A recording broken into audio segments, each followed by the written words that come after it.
ఈ పచ్చి సరుకేసుకొని చాలా స్పీడ్గా వెళ్ళాలంట, నిర్ణీత సమయంలో గమ్యస్థానం చేరాలి అంటున్నారు. ఎలా ఉంటుంది ఆ ఒత్తిడి అంతా కూడా మీకు? భారీ ఒత్తిడి సార్.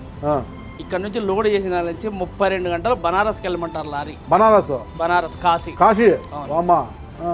టయానికి వెళ్ళకపోతే కిరాయిలు ఇవ్వరు.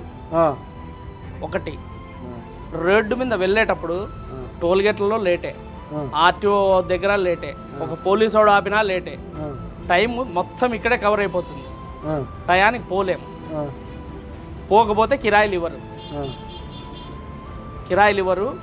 మాకు ట్రాన్స్పోర్ట్ నుంచి ఒత్తిడి. మరి మీరు ఎందుకు వెళ్ళలేదు మార్కెట్కి? ఇది ఒత్తిడి ఎక్కువ. మధ్యలో బై బర్త్ బాస్ క్షేమంగా వెళ్తాం సార్. వెళ్ళకపోతే ఒక లారీ యాక్సిడెంట్ అయితే లారీ ఓనరు చెడిపోతాడు, డ్రైవర్ క్లీనరు చెడిపోతారు, రోడ్డు మీద పడతారు సార్ వ్యవస్థ. బతికిన అంగవైకల్యం అంగవైకల్యం. ఆయన